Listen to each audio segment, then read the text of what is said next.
একদিন আমি আর পিন্টু নৌকো করে আমার মাসির বাড়ি চন্দননগরে যাচ্ছিলাম।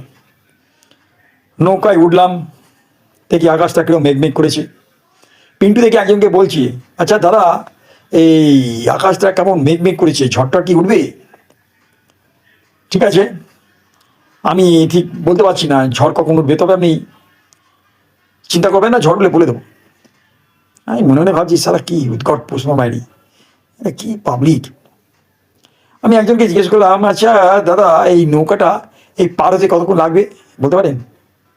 দেখুন, আমি কিন্তু নৌকোর টাইম টেবিল নিয়ে ঘুরি না, পার হলেই দেখতে পাবেন, আমিও নামবো, লাভ নাই ছিল আপনি নামবেন। সালা কি প্রশ্ন বাইরি, ও ফাটিয়ে দিচ্ছি, দরকার নেই। মাঝি বলা, ও মাঝি ভাই, বলছি এই যে এত লোক নৌকো পাল্টি খাবে না তো?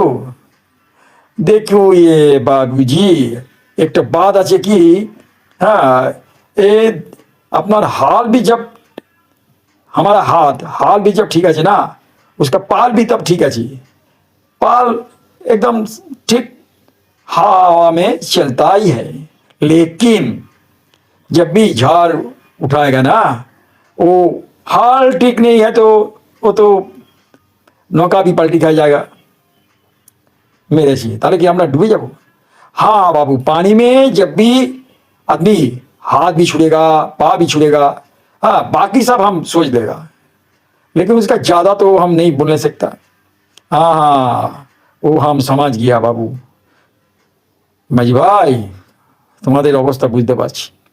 যাকে ওদিকে দেখি পিন্টু আবার চিৎকার করছে, হ্যাঁ হ্যাঁ বলো বল। শোনো, তোমাকে একটা কথা বলছি দাদা, তুমি ওই মাঝির কাছে গিয়ে বসো, বুঝলে? যদি বেগতিক দেখো, তুমি ওকে নিয়ে জাপটে ধরে জলে লাফ মারবে, বুঝলে? আর কি করবে বলো?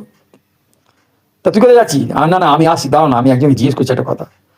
পিন্টু দিলাম একজনের কাছে গিয়ে বলছি, এই যে দাদা, বলছি এই যে যারা গঙ্গায় তো যাচ্ছে অনেকেই, যারা সাঁতার জানে না, তাদের কি হবে?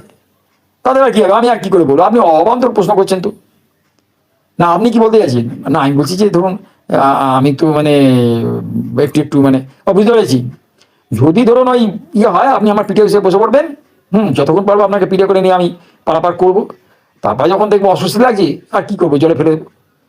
সত্যি আপনি খুব ডেঞ্জারাস লোক মারি। আর তাহলে আপনি এরকম, আপনি হয়তো দেখছি বিষ মাল কোথাকার, না জেনে শুনে কেন গঙ্গায় এই নৌকা করে পারাপার করছেন, সাঁতার না জেনে। যত সব না, আর প্রশ্ন কথা বাড়ি লাভ নেই। পিন্টু তোর কথা শেষে, হ্যাঁ দাদা কথা শেষে বলছি যে তুমি শোনো, এই যে মনে হচ্ছে এইবারে মনে হচ্ছে পারাপার হয়ে যাবো আর একটুখানি